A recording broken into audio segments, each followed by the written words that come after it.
मेरे सभी भारतवासियों को जय भारत जय संविधान। मैंने कल एक मैसेज डाला था कि मैं आज 12 बजे कुछ सामाजिक मुद्दों पर लाइव चर्चा आपके साथ में करूंगा। आप जितने भी साथी सोशल मीडिया में जो फेसबुक पेज पर जुड़े हुए लोग हैं, उनसे उम्मीद करूंगा कि वो इस आज की विशेष चर्चा में अपनी जिम्मेदारी निभाएंगे, क्योंकि कुछ बातें मैं आपको बताना चाहूँगा और कुछ बातें आप मुझे बता सकते हैं। आप ये बता सकते हैं कि मैं आपके सामने बोल रहा हूँ, और आप अपने कमेंट बॉक्स में जो लिखेंगे उसमें कमेंट बॉक्स में लिख के आप अपने विचार व्यक्त करेंगे, तो हम एक दूसरे के साथ में अपने विचारों का आदान प्रदान कर सकते हैं। आज का विषय था साथियों कि सामाजिक, आर्थिक, शैक्षिक शोषण के साथ साथ सांप्रदायिक दंगे, आगजनी, हत्याएं, बलात्कार और सामूहिक बलात्कार क्यों होते हैं, इसके संदर्भ में आज हमें चर्चा करनी थी। तो मैं चाहूँगा कि आप साथी जो जुड़े हैं या जो आगे जो जुड़ेंगे, वो अपने विचारों से भी मुझे अवगत कराते रहेंगे, क्योंकि कोई भी एक व्यक्ति पूरे भारत की स्थिति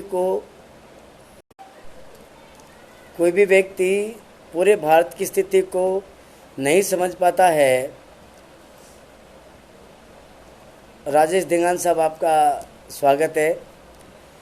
इसलिए वो व्यक्ति एक संगठन निर्माण करता है और पूरे भारत में अपने जैसे और लोग जोड़ने की कोशिश करता है, ताकि पूरे भारत की जो स्थिति है उसका पता चल जाए और फिर उसको सुधारने के लिए कुछ कार्यक्रम बनाए जाएं। ऐसा मैं समझता हूं, क्योंकि कोई भी व्यक्ति संपूर्ण भारत में भ्रमण अपने जीवन में नहीं कर पाता है। वो कुछ चुनिंदा स्थानों पे जा पाता है, जहां पे विभिन्न शाखाओं में काम कर रहे जो लोग हैं, साथी हैं, वो वहाँ इकट्ठा होके उस अपने अपने क्षेत्र की स्थिति बताते हैं। ऐसी स्थिति को जानने का प्रयास मैंने भी पूरे देश में जाके किया है। तो पूरे देश में जो सामाजिक, आर्थिक और जो शैक्षिक जो उत्पीड़न जो होता है, उसको बड़ा नज़दीक से मैंने देखा है, लोगों से सुना है।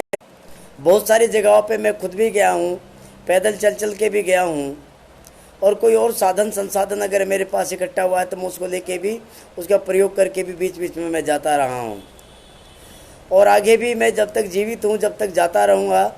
क्योंकि ये जो पूरी स्थिति है, जब तक हम पूरी व्यवस्था को जानते नहीं हैं कि भारत में व्यवस्था क्या है, क्यों है, किन के कारण है और किस कारण से हो रही है, जब तक हम इस पूरी व्यवस्था को समझते नहीं हैं तो हम उससे लड़ नहीं सकते हैं। भारत का जब संविधान लिखा गया, भारत देश का जब संविधान लिखा गया, तो उसमें जो पहली जो लाइन लिखी गई अनुच्छेद 1 में, उसमें लिखा गया था कि भारत राज्यों का एक संघ होगा। यानी जितने भी राज्य हैं भारत के, जो अलग अलग टुकड़ों में जो बटा हुआ जो भारत है, वो भले ही विभाजित है राज्यों के आधार पे, लेकिन वो एक हमारा संघ होगा, यानी कि राष्ट्र होगा। और उसका अर्थ क्या होता है, जो पहली लाइन है उसका अर्थ होता है कि अगर भारत राज्यों का संघ है तो जो कार्यक्रम बनता है, भारत जो संघ का जो कार्यक्रम बनता है, यानी जो भारतीय संसद में जो कार्यक्रम बनता है, वो समस्त राज्यों के लिए, पूरे भारत के लिए एक जैसा बनना चाहिए। इसके ऊपर काम होना चाहिए था, लेकिन ऐसा नहीं हो पाया है, क्योंकि बीच बीच में भारतीय संविधान में बहुत सारे संशोधन किए गए हैं, और संशोधन बहुत सारे नहीं, लगभग संशोधित कर दिया गया है भारतीय संविधान। उसके अनुच्छेदों को इस तरीके से मोड़ दिया गया है जिसमें अंग्रेजी और हिंदी का भी अंतर है। अंग्रेजी में कुछ और लिखा हुआ है और हिंदी में उसका अर्थ कुछ और निकाला हुआ है, ऐसा भी किया गया है। साथ में जैसे शुरुआत में मैं आपको बता देता हूँ कि एक प्रेसिडेंट ऑफ इंडिया एक शब्द होता है जिसका अर्थ होता है, जो प्रेसिडेंट है उसका ट्रांसलेट करते हैं तो अध्यक्ष उसका नाम आता है, और इंडिया का मतलब भारत है तो इसका मतलब हो गया भारत का अध्यक्ष, लेकिन हिंदी में उसको राष्ट्रपति लिखा गया। ऐसे ही बहुत सारे शब्दों का आप अब अपने आप अनुमान लगा सकते हैं।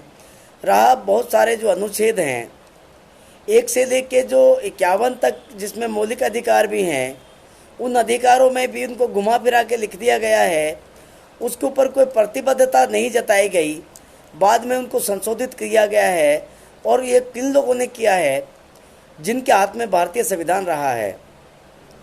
भारतीय संविधान पूरे देश के लोगों को पढ़ाया नहीं गया, ये बेईमानी की गई, और ये बेईमानी का श्रेय हमारे देश की सरकारों को जाता है, हमारे संघ की सरकार को जाता है। जो भारत, जो हमारा जो राष्ट्र है, जो संघ है, उसकी जो सरकार बनती है उसको उसका श्रेय जाता है। और जो राज्यों की जो सरकारें हैं वो इसलिए निरंकुश हो गई क्योंकि केंद्रीय सरकार से कोई इस तरीके का प्रोग्राम नहीं बनाया गया। अगर आर्टिकल 1 पे कि भारत राज्यों का एक संघ होगा, तो अगर ऐसा प्रोग्राम बनता तो इक्वल एजुकेशन और सामाजिक व्यवस्था, आर्थिक व्यवस्था, पूरी की पूरी जो व्यवस्था थी वो सब एक जैसी बनाई जा सकती थी, लेकिन ऐसा नहीं किया गया। इसका कारण ये रहा कि जो सरकार में जो लोग बैठे वो लोग ईमानदार नहीं रहे हैं। ईमानदार क्यों नहीं रहे हैं? जब 1947 में जब अंग्रेज भारत छोड़ के जा रहा था, बहुत सारे लोग ये कहते हैं कि हमने अंग्रेज़ों को भगा दिया। बहुत सारे लोग कहते हैं कि हमने आंदोलन किया था तो अंग्रेज भाग गए। मैं कहता हूँ ठीक है, अच्छी बात है, आप लोगों ने आंदोलन किया, भारत से अंग्रेज़ों को भगा दिया। अंग्रेज़ क्या करते थे भारत में, इसको हम लोग तो अभी नहीं जानते थे।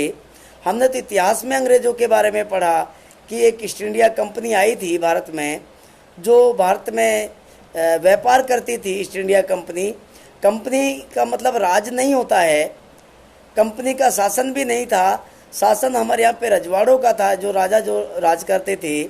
लेकिन जो कंपनी जो थी ईस्ट इंडिया कंपनी, यहाँ व्यापार करती थी। जैसे उन्होंने बिजली बनाई, रेलवे ट्रैक बनाए, रेल चलाया, बहुत सारी चीज़ें उन्होंने बनाई हैं जिनका आज हम उपयोग और प्रयोग कर रहे हैं। अधिकांश जो आज वस्तु जो अभी वर्तमान में इस्तेमाल की जा रही हैं, उसमें से अधिकांश जो वस्तुएं हैं वो अंग्रेज़ों के द्वारा बनाई गई।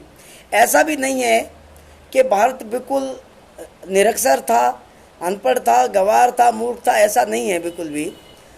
क्योंकि उसका कारण है जो सिंधु घाटी सभ्यता उसका उदाहरण देती है कि जब सिंधु घाटी सभ्यता विकसित हुई तो पूरी दुनिया के लोग, जो आज हमारे देश में जो विकास करने की बात करता हूँ मैं, जो बता रहा हूँ अभी अंग्रेज़ों ने किया, ये अंग्रेज भी या दूसरे लोग भी जब बिल्कुल अनपढ़ थे, गंवार थे, यहाँ तक कि बगैर कपड़े के घूमते थे, तब भारत के लोगों ने सिंधु घाटी सभ्यता विकसित कर ली थी। लोगों को कपड़ा पहनना सिखाया, लोगों को खाना सिखाया। लोग कच्चा खाते थे, हमारे भारत के लोगों ने पका के खाना सिखाया। मिर्च और नमक जैसे जो मसाले हैं वो हमारे भारत के लोगों ने लोगों को खाना सिखाया कि टेस्ट कैसे लिया जा सकता है। और जो औषधियाँ हैं, जितने भी मसाले हम इस्तेमाल करते हैं वो सभी के सभी अधिकतर औषधियाँ हैं। तो उन औषधियों से आपके शरीर की फिटनेस रहती है। ये सारी बातें भारत के लोगों को मालूम थी, तो उन्होंने पूरे दुनिया को सिखाया। अचानक से एकाएक भारत इतना निरक्षर कैसे हो गया, अनपढ़ कैसे रह गया, बेकार कैसे हो गया, इसको आप पढ़ सकते हैं। भारतीय इतिहास मैंने नहीं लिखा, मैंने तो बाद में कुछ किताबें लिखी हैं। भारतीय इतिहास को पढ़ पढ़ के मैंने बहुत सारी किताबें लिखी हैं, धर्मों के ऊपर भी किताब लिखी हैं, पूरे सिस्टम के ऊपर भी किताबें लिखी हैं। अलग अलग हम लोग कोशिश करते हैं कि पढ़ते हैं तो लिखते भी हैं। इसलिए करीब करीब 30-40 किताबें मैं लिख चुका हूँ, जिनमें से कुछ छप चुकी हैं, जिनको लोग पढ़ते भी हैं। अलग अलग विषय पे किताब लिखी गई। तो अच्छा, निरक्षर कैसे हो गया, गंवार अनपढ़ कैसे रह गया, इसका आप 2 किताबों में आप पढ़ सकते हैं। भारतीय इतिहास में पढ़ सकते हैं, और भारतीय इतिहास के अलावा जो यूपीएससी में जो पढ़ाया जाता है सिविल सर्विस की सेवा में, जो आधुनिक भारत पढ़ाया जाता है, प्राचीन भारत पढ़ाया जाता है, अगर आप उसको भी अगर आपने पढ़ा भी होगा तो आपने शायद उसको ध्यान नहीं दिया होगा, लेकिन अब दोबारा से आप उसको पढ़ लेंगे। साथ ही जो मनुस्मृति है, जो हिंदू लॉ के बाद में जो लिखी गई मनुस्मृति, जब यहाँ समुद्रगुप्त को भी मार दिया गया, आखिरी राजा को, और बृहदत्त की हत्या कर दी गई, बहुत सारे जो राजा जो थे यहाँ पे, जो 18 यूनिवर्सिटियाँ जो थी भारत में, जिनको भी चलाते थे लोग, जिसमें पूरी दुनिया के लोग पढ़ने आते थे, उन राजाओं को, जो अच्छे जो प्रियदर्शी जो राजा थे, उनकी हत्याएं की गई भारत में।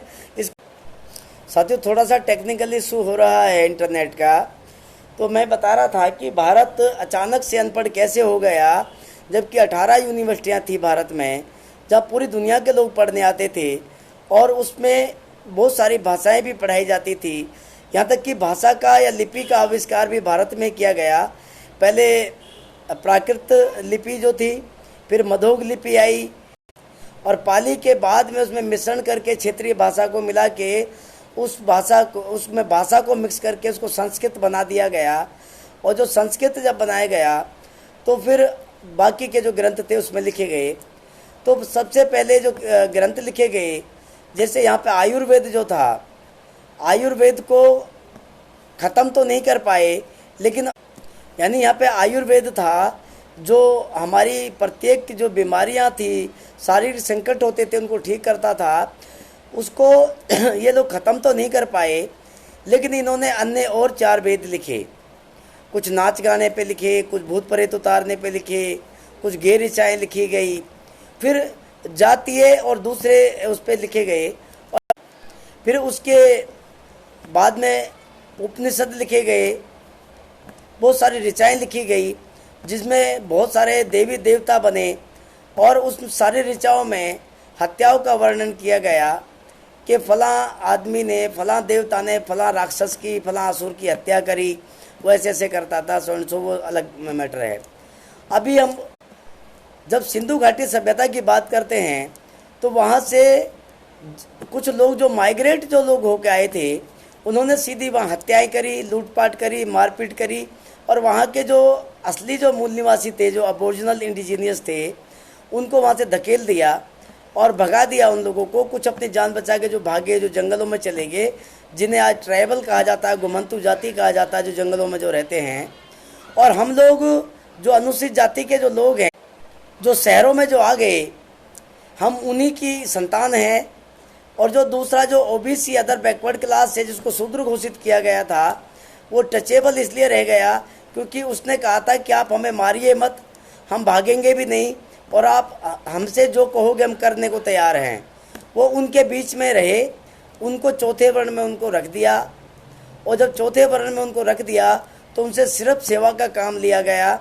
और उन ग्रंथों में लिखा गया कि जो शूद्र वर्ण है ये तीनों वर्णों की सेवा करेगा, उस सेवा के एवज में इसको सिर्फ भोजन मिलेगा, झूठन मिलेगी, बाकी इसको कोई अधिकार नहीं होगा। ना पढ़ने पढ़ाने का अधिकार होगा, ना लड़ने का अधिकार होगा, ना धन रखने का अधिकार होगा। ऐसा ये प्रोग्राम बनाया गया, उसके लिए बाकायदा ग्रंथ लिखे गए। तो उन ग्रंथों को एक लंबा समय हो गया। जो मनु दंड विधान है वो यहाँ के राजाओं को दिया जाने लगा कि ये जो मनु विधान है, इस मनु विधान को प्रत्येक राजा की मानने की जिम्मेदारी होगी, और अगर इस मनु विधान के ऊपर वो काम नहीं करेगा, मनु दंड विधान जो था, विधान का मतलब सिर्फ कानून होता है, और संविधान का मतलब सभी की सहमति से समान और नियम कानून होते हैं, इसका मतलब संविधान होता है। और जो विधान था, वो जो मनु का दंड विधान था, वो चंद लोगों के दिमाग की उपज थी, या एक व्यक्ति के दिमाग की उपज थी, जिसको वो दंड विधान कहता था, और वो राजा को मानना पड़ता था, राजा उसको लागू करता था।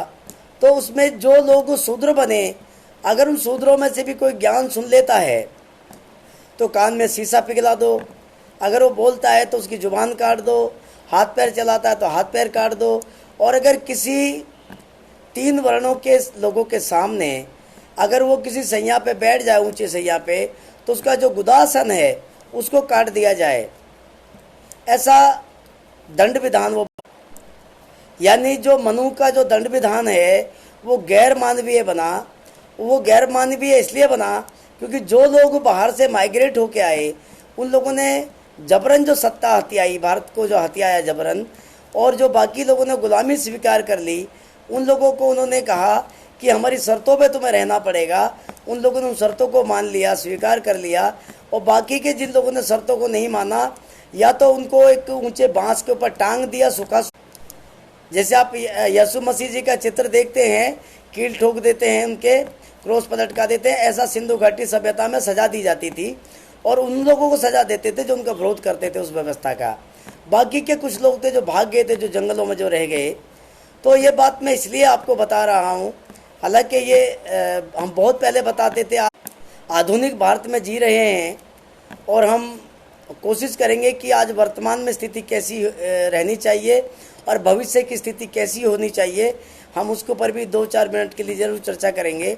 लेकिन इसलिए आज का विषय था, कुछ साथी हैं जो बार बार खबर करते हैं सोशल मीडिया पे, उस पर फलां जगह पे सरपंच को कुर्सी से उतार दिया गया, महिला सरपंच को कुर्सी से हटा दिया गया, घोड़ी पे नहीं चढ़ने दिया गया, आपको मंदिर में नहीं जाने दिया गया, कुएं पे पानी नहीं भरने दिया गया, फलां जगह पे निर्वस्त्र करके घुमाया गया।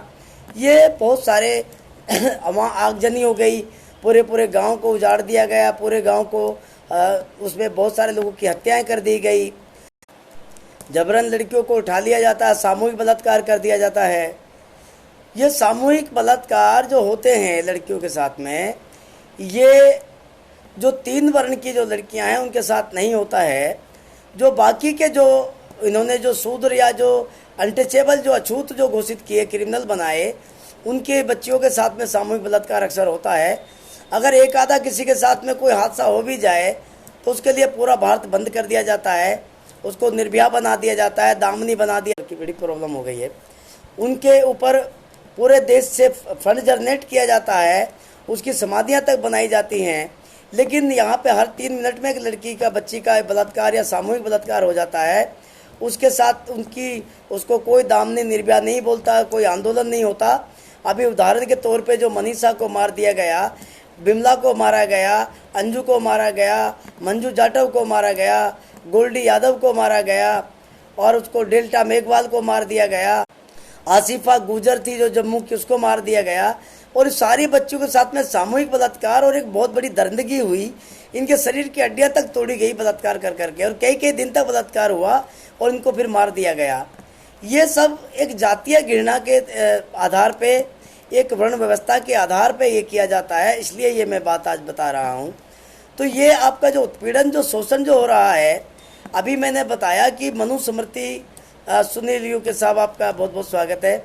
मनुस्मृति जो मनु का जो दंड विधान है, वो आपको सामाजिक व्यवस्था को कहता है कि आप बराबर नहीं बैठ सकते, आप पढ़ लिख नहीं सकते, आप किसी के सामने किसी सैया पे नहीं बैठ सकते, आप ज्ञान सुन नहीं सकते हैं, बोल नहीं सकते हैं।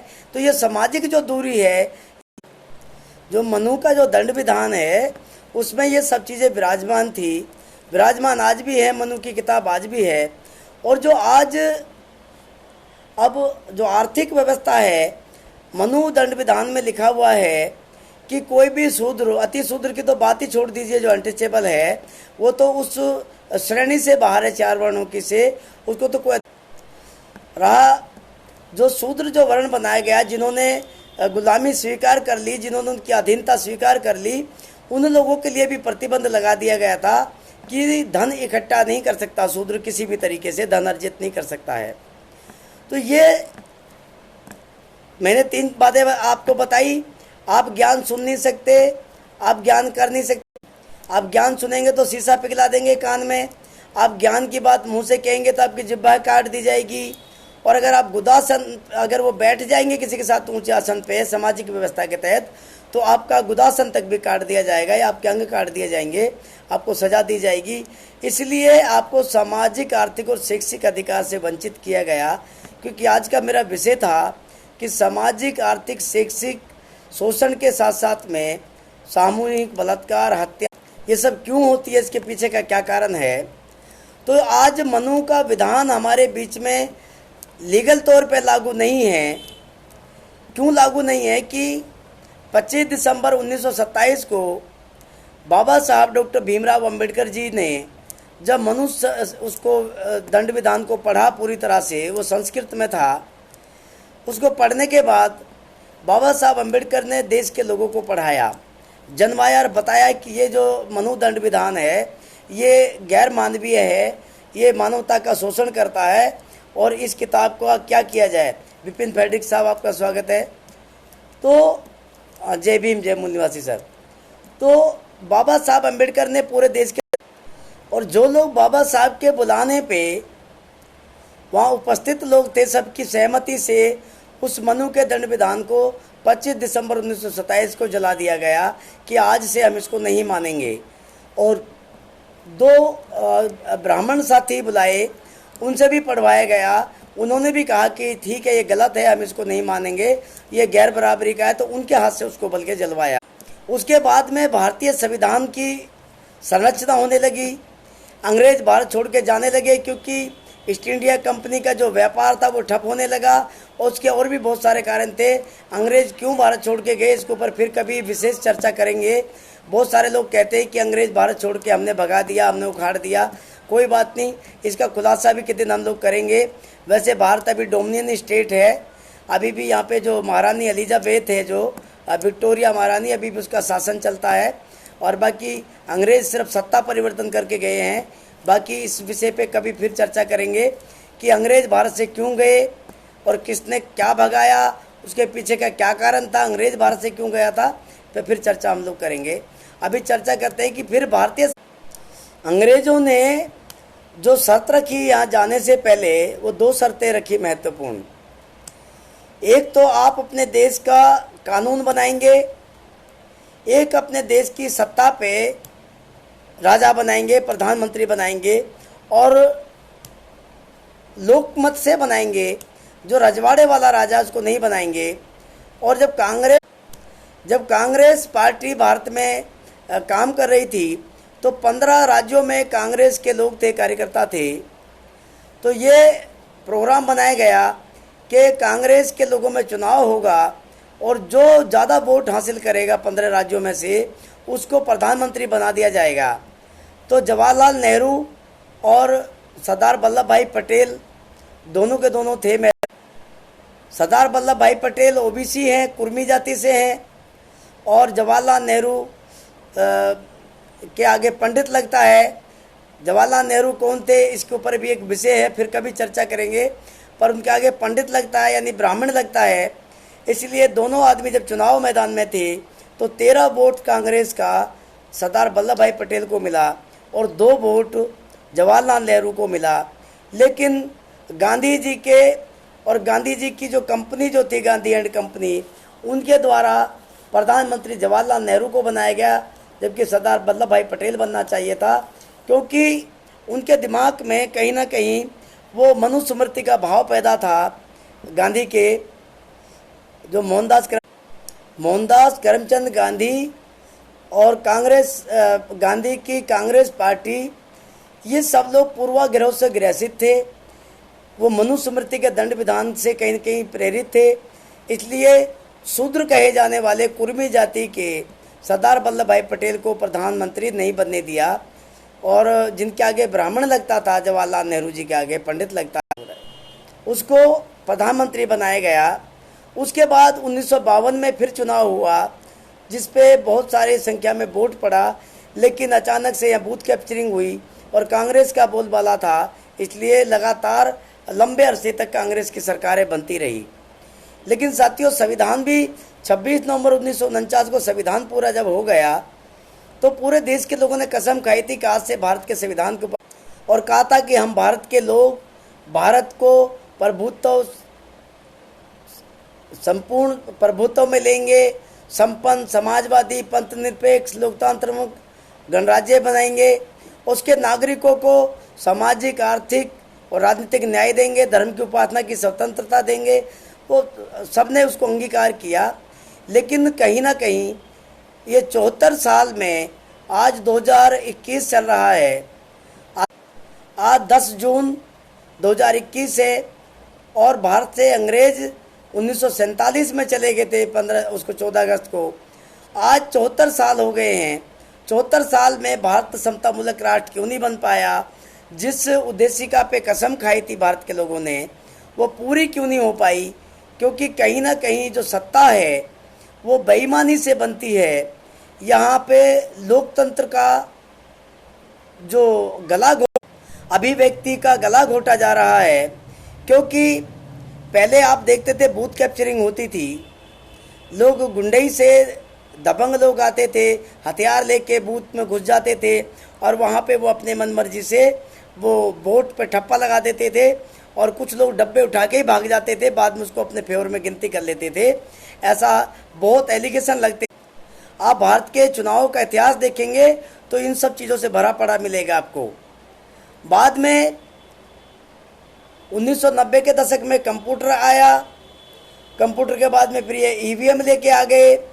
2005 में जो सरकार जब बनी कांग्रेस की, तो ये एलिगेशन लगा कि कांग्रेस हारने वाली थी, ईवीएम मशीन से जीत के आई है, ये एलिगेशन लगा। फिर 2009 में यही एलिगेशन लगा।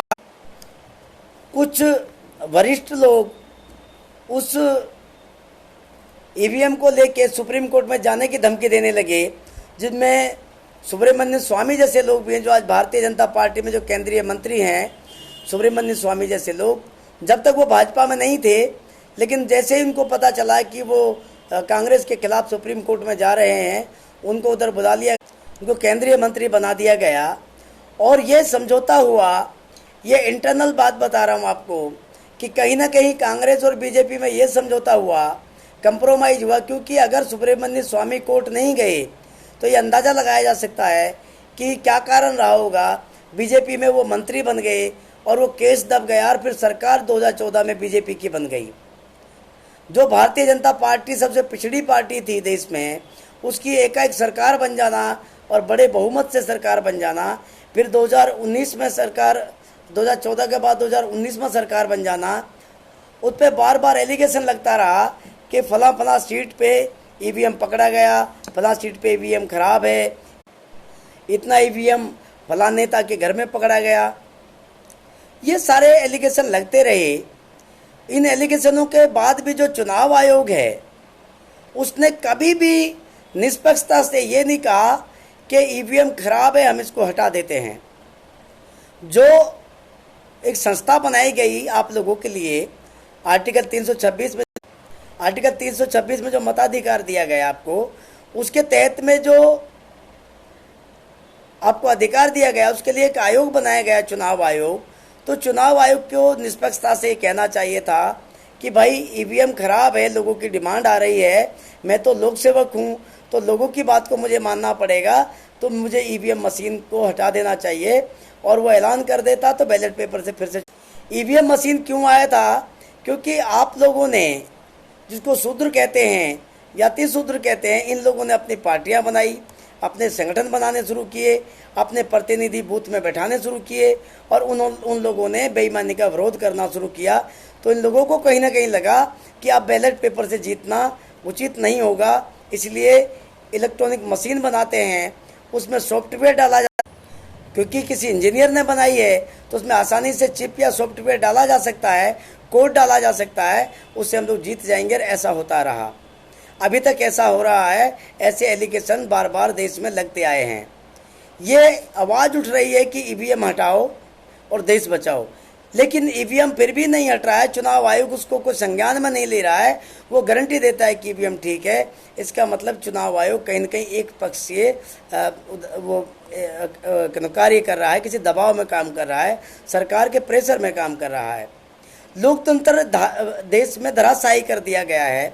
इसलिए ये जो सामाजिक, आर्थिक, शैक्षिक जो अधिकार हैं आपका, इनका जो शोषण हो रहा है, इसका कारण आज आपको मैंने बताया है। अब इसका निवारण क्या हो सकता है? निवारण भी है साथियों, ऐसा नहीं कि इसका निवारण नहीं हो सकता है इसका, क्योंकि हमारे महापुरुष कहते हैं कि अगर दुख है तो दुख का कोई कारण है, और कारण है तो कारण का निवारण भी होता है। तो इसका निवारण है आपके पास में, आप उसका निवारण कर सकते हैं। ईवीएम का विरोध आप करेंगे क्योंकि आप मताधिकारी हैं, आपको मतदान नहीं है, मताधिकार आपका है। मतदान कोई दान डालने वाली चीज़ नहीं है, आपका मत है। मत का मतलब होता है आपकी सहमति। आप अपनी सहमति से लोक सेवक चुनते हैं। या आपके पास में भी एक हथियार बचा हुआ है आर्टिकल 326 में। आप उसका प्रयोग करने से पहले आप चुनाव आयोग का घेराव कर सकते हैं। जनशक्ति में बहुत बड़ी ताकत होती है। आप चुनाव आयोग के ऊपर प्रेशर बना सकते हैं। सभी राजनीतिक दल, सभी सामाजिक संगठन और प्रत्येक सामाजिक कार्यकर्ता जिसको देश की चिंता है, वो तमाम लोग इकट्ठे होकर चुनाव आयोग का घेराव कर सकते हैं। आप लोगों को अपने घर से निकलना होगा, एकजुट होना पड़ेगा और चुनाव आयोग को आपकी बात स्वीकार करनी पड़ेगी। नहीं करेगा तो चुनाव आयोग में जो लोक सेवक हैं उनकी संख्या थोड़ी सी होती है और आपकी संख्या बल ज़्यादा है, इसलिए वो मजबूर होकर आपकी बात को मानेगा, झुकेगा। तो पहला कारण है कि आप ईवीएम का विरोध करेंगे। दूसरा है कि आप 543 मेंबर ऑफ पार्लियामेंट के लिए इस देश में 543 आदमियों को कैडर देंगे। कौन सा कैडर देंगे कि भारत के संविधान में जितने अनुच्छेद लिखे गए उनके ऊपर कानून कैसे बनाया जाता है, इस अनुच्छेदों का मतलब क्या है, इन अनुच्छेदों से कैसे कैसे अधिकार मिल सकते हैं, कैसे बेहतर और कानून बन सकता है। और जब आप 543 मेंबर ऑफ पार्लियामेंट तैयार कर देते हैं तो संसद में बैठ के वो बहुत सारे जो अनुच्छेद हैं उनको संशोधित कर सकते हैं, उनको बदल सकते हैं, उनको और बेहतर तरीके से बनाया जा सकता है, उनके ऊपर बढ़िया नियम और कानून बनाए जा सकते हैं जिसके द्वारा भारत समतामूलक राष्ट्र बन सकता है। लेकिन उसके लिए सबसे पहले क्या होगा, आप सभी भारतीयों को संविधानवादी बनना पड़ेगा। संविधानवादी शब्द कोई छोटा सा शब्द नहीं है साथियों। डॉक्टर सुभाष प्रधान साहब, आपका स्वागत है। संविधानवादी शब्द कोई छोटा सा नहीं है। जो लोग समान नियम और कानून को मानने वाले लोग हैं, सबके लिए एक जैसा कानून होना चाहिए, एक जैसे नियम होने चाहिए, जो समतामूलक राष्ट्र की भावनाओं को स्वीकार करता है, वही संविधानवादी शब्द है। आपको सबसे पहले संविधानवादी बनना पड़ेगा, संविधान को पढ़ना पढ़ाना पड़ेगा, संविधान का कैडर सीखना सिखाना पड़ेगा। जब आप खुद कैडर सीख जाएंगे तो 543 मेंबर ऑफ पार्लियामेंट आप चुन सकते हैं, अपनी पसंद का चुन सकते हैं, जो संविधान को जानने वाले ज्ञाता होंगे। अभी तक जो भारत के जो पटल पे जो बैठे हैं, जो सत्ता में बैठे हैं, मुझे नहीं लगता कि वो लोगों को संविधान पढ़ना आता है, या फिर वो अगर पढ़ना भी आता है तो उसको वो जानबूझ के अनदेखा कर रहे हैं। तो दोनों सूरत में वो देश के लिए घातक हैं। अगर संविधान पढ़ना आता है और जानबूझ के करते हैं तो इसका मतलब वो भारतीय समाज के प्रति वो संवेदनशील नहीं है, आपके उदार नहीं चाहते हैं, समाज का कल्याण नहीं चाहते हैं, वो लोग आपके विरोध में हैं। और अगर उनको पढ़ना नहीं आता है तो फिर योग्य लोगों को संविधान उसके संसद में भेजना चाहिए, जहां संविधान को लागू कर सकें, उसके ऊपर बढ़िया कानून बना सकें। एक एक अनुच्छेद को हमने एक मिशन 2024 रखा है साथियों। हम लोग चाहते हैं कि ये देश किसी जाति, वर्ग, वर्ण, मजहब के नाम पे ना बने। ये देश भारत रहे, संविधान के नाम पे बने, संविधानवादी राष्ट्र बने। इसलिए हम लोगों ने मिशन 2024 संविधानवादी राष्ट्र निर्माण आंदोलन रखा है कि हम आंदोलन कर रहे हैं कि देश संविधानवादी राष्ट्र होना चाहिए। और उसके लिए हमारी टीम अभी वर्तमान में 15 राज्यों में लगातार कैडर दे रही है। हम पहले 22 राज्यों में काम कर रहे थे, लेकिन कुछ कारणों से हमने 6-7 राज्यों में हम लोग नहीं जा पा रहे हैं। 15 राज्यों में अभी हमारी ऑफलाइन और ऑनलाइन दोनों हमारी मीटिंग चल रही हैं। कंटिन्यू हम लोग ऑनलाइन भी मीटिंग करते हैं, ऑफलाइन भी मीटिंग करते हैं। और वो दोनों को दोनों संविधान के आर्टिकल पढ़ाने पर, उस पर कानून कैसे बनता है, उसके ऊपर हम काम कर रहे हैं। और साथियों, मैं आपको जानकारी दे देना चाहता हूँ, बहुत सारे लोग संविधान की समीक्षा करने पे बैठ गए हैं। जिन लोगों ने संविधान बदलना है वो लोग तो संविधान लिख के भी बैठ गए हैं अपना, उन्होंने समीक्षा नहीं करनी है। अब कुछ जो लोग हमारे जो लोग हैं, जो शूद्र अति शूद्र हैं, जो SC ST OBC और माइनॉरिटीज़ में हैं, वो लोग भी, जो पढ़े लिखे जो लोग हैं, वो भी संविधान में वो समीक्षा करने पे बैठे हुए हैं। मैं 1-2 मीटिंग में जुड़ा हूँ ऑनलाइन। उन मीटिंगों में मैं सुन रहा हूँ आर्टिकलों के ऊपर कि वो उसका विरोध कर रहे हैं कि ये संविधान हमारे किसी काम का नहीं है, ये बेकार का लिखा हुआ है, इसमें कुछ भी नहीं है। और जब मैं उनके साथ जुड़ा, जब मैंने उनका आर्टिकल का मतलब बताया उन लोगों को, तो वो सब के सब हैरान हो जाते हैं, खामोश हो जाते हैं और कहते हैं कि इस ओर हमारा ध्यान नहीं गया, सॉरी। तो साथियों, ऐसे लोगों से भी आपको सावधान रहना पड़ेगा। हम लोगों ने मिशन 2024 रखा है, सभी आपका समाधान हो सकता है, क्योंकि आज का विषय मैंने रखा था कि सामाजिक, आर्थिक, शैक्षिक शोषण के साथ साथ में सांप्रदायिक और जातीय दंगे, आगजनी और हत्या और बलात्कार क्यों किए जाते हैं, उसका कारण मैंने आपको बताया था।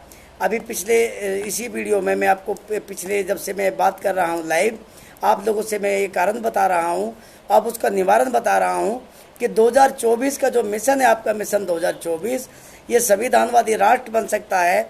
आप अपने अपने क्षेत्र में अपना जो संगठन चलाते हैं या सामाजिक कार्य करते हैं, आप अपना पद बनाइए रखिए। आप किसी संगठन के राष्ट्रीय अध्यक्ष हैं, प्रदेश अध्यक्ष हैं, जिला अध्यक्ष हैं, ब्लॉक अध्यक्ष हैं, गांव के अध्यक्ष हैं, उससे कोई फर्क नहीं पड़ता है। आपकी पगड़ी कैसी है, आपकी टोपी कैसी है, आप बाल कैसे रखते हैं, उससे कोई फर्क नहीं पड़ता है। आपकी विचारधारा एक होनी चाहिए, आपका सोच एक होना चाहिए। हमने 3 नारे लगाए, सोच एक करो, लक्ष्य एक करो, संघर्ष एक करो। अपनी सोच को एक कर लो, अपना लक्ष्य एक निर्धारित कर लो और अपना संघर्ष भी उस लक्ष्य को प्राप्ति के लिए करो। तो मिशन 2024 हमने रखा है कि संविधानवादी राष्ट्र होना चाहिए। ये राष्ट्र किसी धर्म के नाम पे, किसी मजहब के नाम पे, किसी जाति के नाम पे ये नहीं बनेगा। भारत है, भारत रहेगा। और भारत का अर्थ छोटा सा नहीं है। इंडस वैली सिविलाइजेशन जो थी, जिसको सिंधु घाटी सभ्यता बोलते हैं, उसको इंडिया कहते हैं। इंडस वैली से इंडिया शब्द बना है और उसी का दूसरा नाम भारत है। तो संविधान में लिखा है इंडिया दैट इज़ भारत। तो इस भारत का नाम भारत रहेगा। ये ना हिंदू राष्ट्र बनेगा, ना इस्लामिक राष्ट्र बनेगा, ना सिखिज्म का राष्ट्र बनेगा। ये किसी के भी मजहब के नाम पर राष्ट्र नहीं बन सकता, संविधानवादी राष्ट्र बनेगा। इसके लिए आप जब तक संविधानवादी नहीं बनेंगे, जब तक ऐसा होगा। अभी आपको बता दूं, एनआरसी दोबारा से फिर लागू हो गया है। महंगाई चरम सीमा पे है, आप बेरोजगार हो गए हैं, आपके पास पैसा सारा छीन लिया गया है, लेकिन फिर भी आप हिम्मत नहीं हारेंगे, आप लड़ेंगे। क्योंकि जितने भी आदिवासी मूल निवासी आंदोलन तक हुए हैं, जितने महापुरुषों ने आंदोलन करे हैं, वो पैदल चल चल के किए हैं। पैरों में चप्पल भी नहीं होती थी। आज तो हमारे पास स्कूटर है, मोटरसाइकिल है, कार भी है, हमारे पास थोड़ा बहुत पैसा भी होता है, घर मकान भी है। उस समय कुछ भी नहीं होता था। तो ये लड़ाई आप लड़ सकते हैं, कोई दिक्कत नहीं है। सिर्फ आपने 1 to 1 जाके, डोर टू डोर जाके एक व्यक्ति को जोड़ना होगा, उसको बताना पड़ेगा। एक आदमी अगर एक दिन में एक आदमी को संविधान बता देता है, तो और संविधान का एक अनुच्छेद एक दिन में समझा देता है, तो बहुत जल्दी ये काम हो सकता है। 2.5 साल हमारे पास हैं। इस 2.5 साल में हम सबको इकट्ठा होना है, संविधान पढ़ना है, संविधान पढ़ाना है। इस देश को संविधानवादी राष्ट्र जब तक आप नहीं बनाओगे, इस देश का कुछ होने वाला नहीं है। पहला कारण आपका, जब आप संविधान पढ़ जाएंगे तो आप ईवीएम के विरोध में आ जाएंगे। जब आप इकट्ठे हो जाएंगे तो आपकी शक्ति के कारण चुनाव आयोग को झुकना पड़ेगा। और इस देश के जो प्रेसिडेंट ऑफ जो इंडिया हैं, जो राष्ट्रीय अध्यक्ष हैं, उनको झुकना पड़ेगा। यूनाइटेड नेशन को आपकी बात माननी पड़ेगी, क्योंकि यूनाइटेड नेशन जो संस्था है, जो इंटरनेशनल संस्था, वो उसकी बात मानती है जो बहुमत में होता है। अभी भारतीय जनता पार्टी बहुमत में, उनकी बात मान रहे हैं। जब मनमोहन सिंह जी सत्ता में थे तो उनकी बात मान रहे थे। जिस दिन आप सत्ता में आ जाओगे तो यूनाइटेड नेशन आपकी बात को भी स्वीकार करेगा। ऐसा नहीं है। उसे व्यापार चाहिए, आपके साथ में आयात निर्यात का कार्यक्रम चाहिए, और वो जिसकी सत्ता होती है उसके साथ में, क्योंकि वो व्यापारी लोग हैं। जो रूस जो था वो समाजवादी था, अमेरिका जो है वो व्यापारी है। तो वो व्यापार की सिर्फ बात करता, पैसे की भाषा समझता है। तो साथियों, मैंने बहुत सारे वीडियो आपके सामने कोरोना पे भी डाले हुए हैं, तो ब्लैक फंगस, वाइट फंगस, ये जो बीमारियां जो आ रही हैं, सबके ऊपर भी मैंने वीडियो डाले हुए हैं। मैं सबका विरोध करता रहा हूँ। साथियों, आपके मुंह पे मास्क लगा दिया गया है और भारत ऐसे जी रहा है, 144 लगा रखी है पूरे भारत में। आप बाहर नहीं निकल सकते। बस में बैठने से पहले आपको एसडीएम का लिखा हुआ प्रमाण पत्र बताना पड़ेगा। अगर अचानक से मेरी माँ बाहर कहीं दूसरी जगह रहती है और वो बीमार हो जाए, मेरी बीवी बच्चों से अगर मैं दूर रहता हूँ और वो बीमार हो जाएं, तो मैं उनके पास अचानक से मिलने के लिए नहीं जा सकता। बस वाला मुझे बैठना नहीं देगा, कहेगा एसडीएम से लिखवा के लाओ। अब मेरी घरवाली आज बीमार हुई, मेरा बेटा बेटी आज बीमार हुआ है, मैं मजदूरी के लिए कहीं पे आया हुआ हूँ, मेरी माँ बीमार हो गई है, पड़ोसी बीमार हो गया है, तो अचानक से एसडीएम कैसे लिख के दे देगा मुझे भाई? और बस वाला मुझे बिठाएगा नहीं, या फिर मुझे पहले बताना पड़ेगा एसडीएम को। उसमें 2-3 दिन या 4 दिन लगते हैं सर्टिफिकेट बनने में। मुझे बताना पड़ेगा फलां दिन मेरी माँ बीमार होगी, मैं इसलिए मेरे को सर्टिफिकेट बना के दे दो। तो ये तो तरीका ठीक नहीं है। तो ये एक तरह से तानाशाही हिटलरगिरी जो चल रही है, धारा 144 इमरजेंसी जो देश में लगा रखी है, मैं इसका विरोध करता हूँ। ये गलत तरीका है, ऐसा नहीं होना चाहिए। ये देश लोकतांत्रिक देश है, संविधान के अकॉर्डिंग तो ये लोकतांत्रिक देश है, और यहाँ लोकतंत्र को कुचला जा रहा है। ये गणराज्य भारत है, यहाँ जो गण की जो गरिमा है, अभिव्यक्ति है, उसकी वो छीनी जा रही है। मैं इसका विरोध करता हूँ। सरकारों को समझना चाहिए, और अगर सरकारें नहीं समझती हैं तो हम सबको एकजुट होकर इसके खिलाफ भी आवाज़ उठानी पड़ेगी कि हमें बाहर निकलने की अनुमति कोई नहीं देता है, तो हमें मिल के बाहर निकलना पड़ेगा, इसका विरोध करना पड़ेगा। क्योंकि अखबार जब आप पढ़ रहे हैं तो एक ही पेज पे 4 न्यूज़ होती हैं, एक पेज पे 4 न्यूज़ हैं कि कोरोना कंट्रोल हो चुका है, काबू में है। फिर कहते हैं कोरोना 0 पे है, अस्पताल में बेड खाली पड़े हैं, और उसी पेज पे दूसरी खबर होती है कि 5 लाख आदमी संक्रमित हो गए हैं, 1 लाख आदमी संक्रमित हो गए हैं। अभी एक ही अखबार एक ही पेज पे 4 तरह की भाषाएं लिख रहा है। उस मीडिया वाले अखबार को ये जानकारी नहीं है कि एक आदमी ने अगर ये खबर दी है कि कोरोना ख़त्म हो चुका है, बीमारी नहीं है, कंट्रोल हो चुकी है, तो ये जो 4 लाख संक्रमित आज के उसमें बता रहा है, तो दोनों में से कौन झूठ बोल रहा है, कौन सच बोल रहा है? मुझे उसकी न्यूज़ को लिखना चाहिए। आपको टीवी के सामने बैठे हो, पूरा दिन आपको भयभीत किया जाता है, डराया जाता है। अब तो एडवर्टाइज भी आ रही है, जो वॉशिंग पाउडर निरमा जो आता था, वो दूध सी सफ़ेदी निरमा से आए, वो डायलॉग नहीं बोले जा रहे हैं। अब बोले जा रहे हैं कि कोरोना को मारने के लिए निरमा वॉशिंग पाउडर लगाएं। मैं निरमा वॉशिंग पाउडर वाले का नाम इसलिए कह रहा हूँ क्योंकि बहुत सारे यहाँ पे कोई भी वो भी पेस्ट लेने जाते थे, कहते कोलगेट दे दो। ऐसे ही कोई भी साबुन लेने जाते थे तो कहते थे कि लाइफबॉय दे दो, जबकि साबुन कोई भी दे देता था उठा के वो आदमी। तो यहाँ पे बहुत सारी चीज़ें जिनका कॉमन नाम होता है, वो निरमा वॉशिंग पाउडर वाले भाई मेरी बात को अन्यथा ना लें। वो कोई भी पाउडर है जो उसका नाम लिया जा रहा है कि अब वो कोरोना मारेगा, यानी कोरोना आपके कपड़ों में हो गया है, आपके घरों में है, आपके शरीर में आप छींक देंगे तो कोरोना निकल के भाग जाएगा बाहर, आप खांस देंगे तो कोरोना निकाल के बाहर भागेगा। तो ये जो सारी जो चीज़ें हैं, इसके ऊपर फिर हम लोग चर्चा करते रहे हैं, फिर कभी चर्चा करेंगे। आज का विषय था, उसका कारण क्या था? कारण है गैर बराबरी की मनुवादी व्यवस्था, और इसको ख़त्म करेगी संविधानवादी समतामूलक राष्ट्र की व्यवस्था। आप कौन सी व्यवस्था के साथ में खड़े हैं, ये आपको सोचना पड़ेगा। आप कहाँ खड़े हैं, आपको देखना पड़ेगा। आप अपने संगठनों में अपने ईगो बना के रखते हैं, इकट्ठा नहीं होते हैं, तो ये आपको सोचना पड़ेगा। साथियों, कहते हैं कि एक लकड़ी का बंडल अब जब इकट्ठा होता है तो उसको कोई तोड़ नहीं सकता है, और जब एक एक लकड़ी होती है तो उसको कोई भी तोड़ देता है। तो आपको बंडल बनना है साथियों, और बंडल बन जाओगे तो आपको कोई नहीं तोड़ सकता। कहते हैं चींटियों का जो झुंड होता है वो हाथी को भी दौड़ा देता है। मक्खियों का छत्ता जो होता है वह चचों की बोलती बंद कर देता है, क्योंकि मक्खी मेजोरिटी में रहती हैं। और एक मक्खी अगर आपके सामने आ जाए तो आप उसको आसानी से मार सकते हैं, लेकिन जब मक्खियों का छत्ता जो होता है, झुंड पूरा, जब वो आपके ऊपर अटैक करता है तो आप छुप जाते हैं, अपनी जान बचाते हैं, और अगर वो काट लेती है तो आपको सुझा देती है, आप मर भी सकते हैं। तो साथियों, मक्खियों का झुंड बनिए, अपने ईगो त्याग दीजिए। और साथियों, बड़ी बात बता रहा हूँ, जो सामाजिक संगठन या सामाजिक कार्यकर्ता या 131 मेंबर ऑफ पार्लियामेंट जो अभी वर्तमान में जो 47 शेड्यूल ट्राइब के हैं, 84 शेड्यूल कास्ट के हैं, 120 ओबीसी के हैं, 20 मुस्लिम भी सांसद हैं, 278 होते हैं, चाहे तो आज ही सरकार गिरा दें, लेकिन वो पट्टेधारी लोग हैं। आप ये जो पट्टेधारी जो लोग हैं, ऐसे लोगों का आप विरोध करेंगे, और इनके घरों पे धरना दे के बैठेंगे। इनको बोलेंगे या तो आप सुधर जाइए, वरना हम आपको यहाँ से कान पकड़ के बाहर निकाल देंगे और हम 543 मेंबर ऑफ पार्लियामेंट अपने तरीके से तैयार करके, ट्रेंड करके, वेल ट्रेंड करके तब हम उसको सत्ता में बिठाएंगे, या फिर आप सुधर जाइए। तो ऐसा काम आप कर सकते हैं। और जो आदमी आपकी बात नहीं मानता है, जो संगठन आपकी बात को स्वीकार नहीं करता है, जो एकजुट नहीं होता, इकट्ठा नहीं होता, एक बंडल नहीं बनाता है, आप साथियों को सोचना होगा कि आप उसका क्या करेंगे।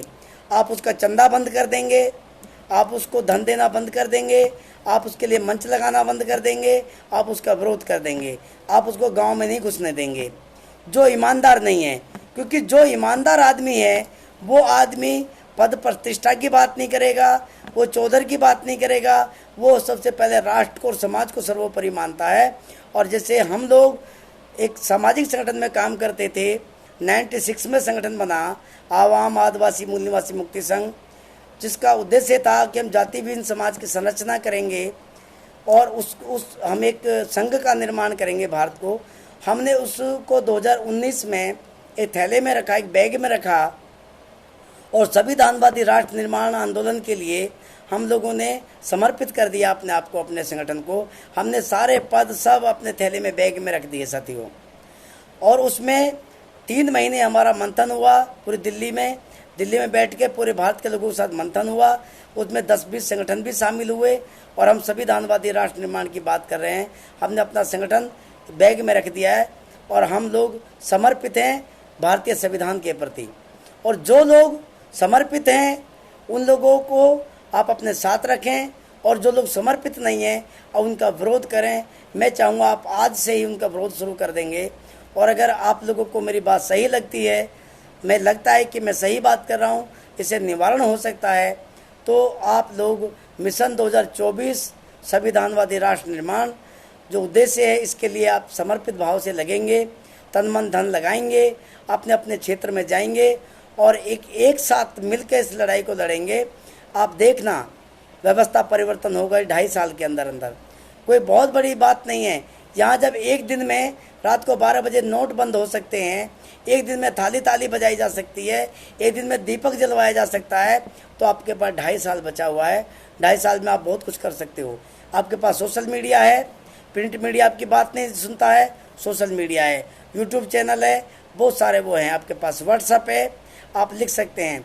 आजकल ऑनलाइन भी मीटिंग होती है। आप लोग, मेरा नंबर है इस अपने वीडियो पे, मैं नंबर भी लिख दूँगा अभी आप लोगों के बीच में।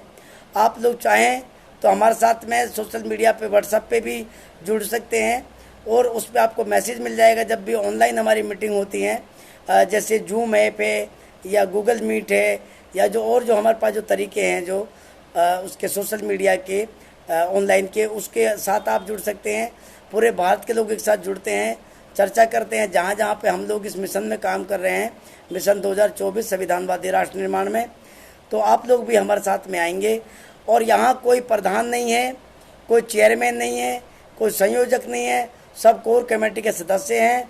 यहाँ मंथन होता है, सबकी बात सुनी जाती है, सबके साथ बात शेयर की जाती है और जिसकी बात सबसे सही है, जो सही मार्ग पे हमें ले जाती है, उन बातों को स्वीकार किया जाता है, लिखा जाता है, लिपिबद्ध किया जाता है और उनके ऊपर अमल किया जाता है। फिर उसी बात को समाज में जाके बताया जाता है। तो मैं इस उम्मीद के साथ कि आप इस वीडियो को शेयर करेंगे, अन्य लोगों तक पहुंचाएंगे, इस उम्मीद के साथ मैं आपसे विदा लूँगा साथियों। और बीच बीच में टेक्निकल प्रॉब्लम भी आ रही हैं और हम उसको भी ठीक करेंगे। गूगल पूरी तरह से बिक चुका है, हम उसका भी ध्यान रखेंगे। हमारी बातें वहाँ तक तो जाती हैं, लेकिन फिर भी मजबूरी है, हमारे पास ये सब करना पड़ेगा हम लोगों को। तो सब साथियों से मैं जय भारत, जय संविधान।